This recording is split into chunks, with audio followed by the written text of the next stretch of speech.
नमस्ते सभी को, कैसे हैं आप सब। तो एक बार फिर part number 2 of uniform circular motion NDA CDS as well as other defence exams के लिए ये जो फिज़िक्स का जो मैंने सीरीज़ चलाई हुई है, इसी में आज अगला लेक्चर है। इससे पिछले लेक्चर में हमने यूनिफॉर्म सर्कुलर मोशन पढ़ा था, उसको और थोड़ा सा और उसके कुछ नए पॉइंट्स हमने आज सीखने हैं। ठीक है जी, तो चलिए शुरू करते हैं, बात को समझते हैं। ये मेरे पास एक बॉडी है जो एक सर्कल में मूव कर रही है, सेंटर ये रहा। तो कुछ बातें हैं, जैसे आप किसी भी पॉइंट पर टेंजेंट प्लॉट करते हैं तो आपको डायरेक्शन मिल जाएगी, किसकी, मोशन की। किसी भी पॉइंट पर जब आप टेंजेंट प्लॉट करेंगे तो आपको डायरेक्शन मिल जाएगी। अब हर बार बॉडी जो है वो अंदर की तरफ एक टर्न लेगी, लेना उसने बाहर की तरफ था, लेकिन वो अंदर की तरफ एक टर्न लेगी और कुछ इस तरीके से, इस तरीके से, कुछ इस तरीके से कुछ। ठीक है, तो हर बार आप देखिए रेडियस वेक्टर के साथ जो वेलोसिटी है वो कितना एंगल बना रही है, वो बना रही है 90 डिग्री का, 90 डिग्री का एंगल बन रहा है। अब ये जो 90 डिग्री का एंगल बन रहा है, सेंटर की तरफ एक फोर्स लग रही है कॉन्स्टेंटली, उस फोर्स को नाम दिया जाता है सेंट्रीपिटल फोर्स। पिछली वीडियो में मैंने बताया भी था, सेंट्रीपिटल फोर्स। और फॉर्मूला क्या है, फॉर्मूला है mv² upon are, mv² upon are. और ये एक एक्सटर्नल फोर्स है, कोई इंटरनल फोर्स नहीं है, एक्सटर्नल फोर्स है। इट्स एन एक्सटर्नल फोर्स, एक एक्सटर्नल फोर्स है। सन के चारों तरफ अर्थ घूमती है तो वहां पे सेंट्रीपिटल फोर्स कहां से आती है, सन के ग्रेविटेशनल पुल से।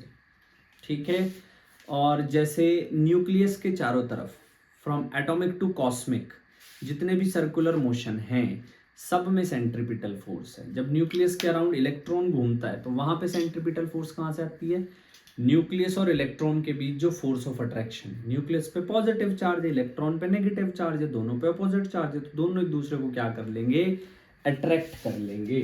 दोनों के दोनों एक दूसरे को क्या करेंगे, अट्रैक्ट करेंगे। तो वहां से आपके पास सेंट्रीपिटल फोर्स आती है। ठीक है, mv² आर। अब अगर कोई जैसे जैसे हर शहर के अंदर there are some roundabouts, है ना, राउंड अबाउट्स होते हैं हर एक चौक पे। तो जब वहां पे कोई व्हीकल ऐसे घूमता है तो वहां पे सेंट्रीपिटल फोर्स कहां से आती है, due to friction between the road and the tyres of the vehicle, उनके बीच है। तो वहां से आती है आपकी सेंट्रीपिटल फोर्स, हमेशा एक एक्सटर्नल फोर्स है, मास के डायरेक्टली प्रोपोर्शनल है।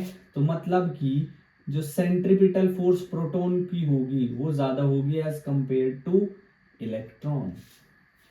प्रोटॉन को सेंट्रीपिटल फोर्स ज्यादा लगेगी प्रोटॉन पे as compare to electron. Next point, ये पॉइंट नंबर 1 था। पॉइंट नंबर 2, अगर छोटा सर्कल है और एक बड़ा सर्कल है तो छोटे सेम वेलोसिटी के लिए, ये रेडियस r है, ये कैपिटल R है, तो ये f ऑफ a है, ये f ऑफ b है। जितना बड़ा सर्कल उतनी कम सेंट्रीपिटल फोर्स चाहिएगी, कांस्टेंट वेलोसिटी और कांस्टेंट मास के लिए उतनी ही कम सेंट्रीपिटल फोर्स की रिक्वायरमेंट होगी। ठीक है, उसके बाद अब और कुछ नई चीजें, जैसे एक बॉडी जो है वो किसी सर्कल पे मूव कर रही है, तो यहां से A से उसने चलना शुरू किया, B तक उसने डिस्टेंस ट्रेवल किया और उसने थीटा एंगल कवर किया। ठीक है, कितना भी उसने चक्कर लगाया, उसने थीटा एंगल कवर किया, तो उसने डिस्प्लेसमेंट, यहां पर जो थीटा आएगा उसको हम क्या बोलेंगे, उसको हम बोलेंगे एंगुलर डिस्प्लेसमेंट। थीटा को हम लोग बोलते हैं एंगुलर डिस्प्लेसमेंट। इसको मेजर किस में करते हैं, रेडियन में मेजर करते हैं। अगर आपको एंगुलर डिस्प्लेसमेंट पता है, आप लीनियर डिस्प्लेसमेंट 2 मिनट में कैलकुलेट कर सकते हो। ठीक है, समझ आई बात। तो लीनियर डिस्प्लेसमेंट कैसे निकालते हैं, angular upon 2 pi into 2 pi r. ये अब 2 पाई से 2 पाई कैंसिल, तो लीनियर डिस्प्लेसमेंट कितना हो जाता है, r into theta. Angular r theta, इसको आप लिख सकते हो। ये रिलेशन याद रखेंगे, आर थीटा आप इसको लिख सकते हो, लेकिन ये जो थीटा है ये रेडियन में होना चाहिए, डिग्री में नहीं। ये बात आप याद रखेंगे, शुड बी इन रेडियन में होना चाहिए, डिग्री में नहीं। अगर डिग्री में गिवन है तो उसको रेडियन में चेंज कर लेंगे। कैसे, आपको 30 डिग्री गिवन है, थीटा उसकी मल्टीप्लाई कर दो पाई अपॉन 180 से। जब आप उसकी मल्टीप्लाई करोगे तो रेडियन में मिल जाएगा पाई बाय 6। अब इसकी रेडियस से मल्टीप्लाई कर दो, उतना आपके पास लीनियर डिस्प्लेसमेंट आ जाएगा। इसी इक्वेशन का अगर डेरिवेटिव लेता हूं तो rate of change of displacement velocity, theta का रेट ऑफ चेंज होता है ओमेगा। ओमेगा क्या है, ओमेगा को बोलते हैं एंगुलर वेलोसिटी या एंगुलर फ्रीक्वेंसी। एंगुलर वेलोसिटी भी बोल देते हैं, एंगुलर फ्रीक्वेंसी भी बोल देते हैं। स्पेसिफिकली एनडीए और सीडीए से किसी डिफेंस एग्जाम के पर्सपेक्टिव से पढ़ा रहा हूं। इसकी जो यूनिट है वो आरपीएम भी होती है, रोटेशन पर मिनट, रोटेशन पर सेकंड, आरपीएस भी होती है, सेकंड इनवर्स भी होती है।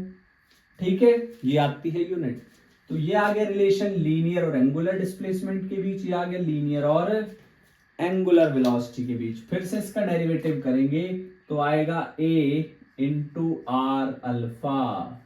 ए लीनियर एक्सेलरेशन, अल्फा क्या है, एंगुलर एक्सेलरेशन।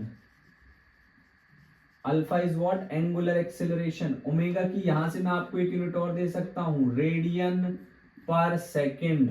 अल्फा की यहां से एक यूनिट में और दे सकता हूं, रेडियन पर सेकेंड स्क्वायर।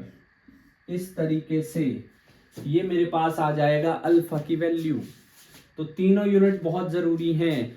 पिछले लेक्चर में मैंने आपको सेंट्रीपिटल एक्सेलरेशन बताया था, AC v square upon are.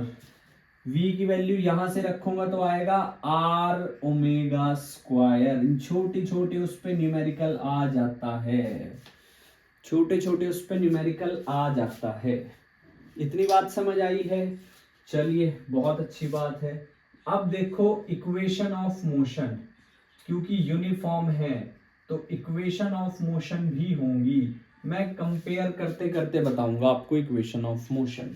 हमारे पास पहली इक्वेशन ऑफ मोशन क्या है, v is equals to u plus a t. v को रिप्लेस कर देंगे ओमेगा से, u को रिप्लेस कर देंगे ओमेगा नॉट से, a को रिप्लेस कर देंगे अल्फा से, s को रिप्लेस कर देंगे थीटा से, t ही रहेगा। तो ये पहली इक्वेशन आ जाएगी, omega is equals to omega naught plus alpha t. दूसरी इक्वेशन क्या होती है, u t plus half a t square. तो ये क्या आ जाएगी, theta omega naught t half alpha t square. तीसरा पॉइंट, तीसरी इक्वेशन क्या होती है, तीसरी इक्वेशन आपके पास होती है v square minus you square 2as। कितनी आ जाएगी, omega square omega naught square 2 alpha theta. ये आपके पास आ जाएगी। तो ये तीनों इक्वेशन यहीं से आती हैं। ठीक है, ये तीनों की तीनों इक्वेशन यहीं से आती हैं। एक सबसे जरूरी पॉइंट ध्यान से समझना, एक सर्कुलर ट्रैक के दो गाड़ियां हैं, वो चक्कर लगा रही है, गाड़ी एक और गाड़ी एक है, चलो एक ही गाड़ी है, इसी के हेल्प से समझाता हूं।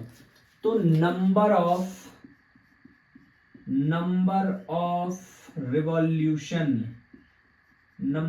Revolution in one time period, एक टाइम पीरियड में कितने नंबर ऑफ रिवॉल्यूशन होंगे, उसको मैं बोलूंगा frequency,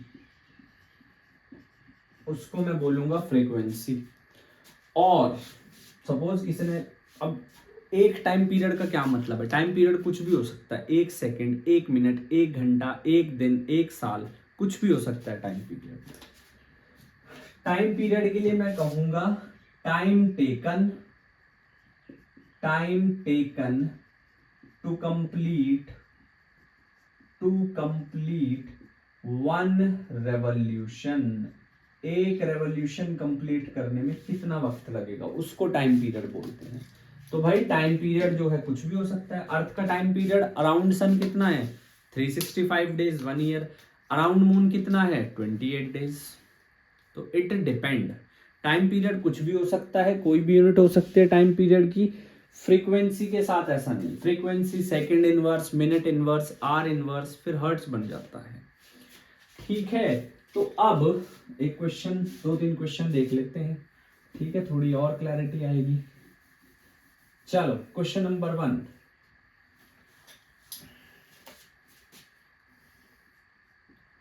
a car of mass 800 kg is moving uniformly on a circular track। Uniformly move कर रही है गाड़ी, किस पे, सर्कुलर ट्रैक पे, ऑफ रेडियस लेट्स से कितनी ले सकते हैं radius, 35 metre, with a speed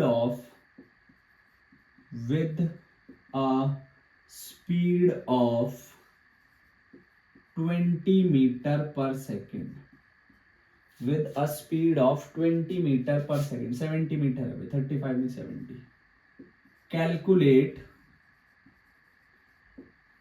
calculate centripetal force, पहली चीज। सेकंड है centripetal acceleration.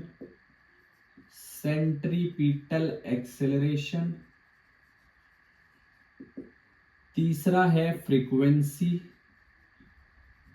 Then time period, then angular frequency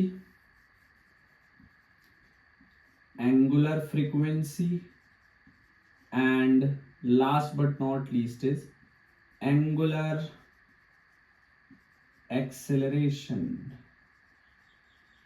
ये हमने निकालना है, ये हमारे पास क्वेश्चन है। इस क्वेश्चन से सारे के सारे डाउट्स जो हैं आपके वो क्लियर हो जाएंगे, सारे के सारे जो डाउट्स हैं वो क्लियर हो जाएंगे।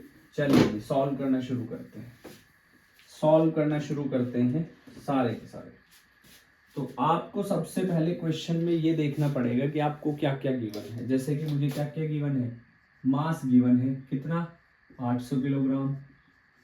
उसके बाद रेडियस गिवन है कितनी, 70 मीटर। उसके बाद वेलोसिटी गिवन है कितनी, 20 मीटर पर सेकेंड। मुझे ये 3 चीजें गिवन है। चलो जी, अब देखो जरा। तो सबसे पहले सेंट्रीपिटल फोर्स क्या होती है, सेंट्रीपिटल फोर्स mv²/r। m कितना है 800, v² 20 × 20, r इज 70। 1 0 से 1 0 कैंसिल, 8 2 16, 16 2 32 इंटू 1000/7 कितना आ जाएगा, 7 4 28, 47 5 7 5 35, 50 7 7 49, 1000, यह आ जाएगा 4570 न्यूटन। ठीक है, बी पार्ट सेंट्रीपिटल एक्सेलरेशन कितना आ जाएगा, v²/r। v² यानी कि 400, r यानी कि 70, कितना आ जाएगा, कैंसिल, कितना आ गया 5.5 मीटर पर सेकेंड स्क्वायर। तीसरा पार्ट क्या है, फ्रीक्वेंसी। पहले टाइम पीरियड निकालेंगे। टाइम पीरियड एक चक्कर पूरा करने में कितना वक्त लगता है, 2 × 22/7 इंटू 70/20, कितना, तो 10, ये कैंसिल, कितना है टाइम पीरियड 22 सेकेंड। तो फ्रीक्वेंसी कितनी आ जाएगी, फ्रीक्वेंसी आपके पास कितनी आ जाएगी 1/22, 0.0, 22 4 जा 88, 5 सेकेंड इनवर्स, इतनी फ्रीक्वेंसी आ गई है। बहुत बढ़िया।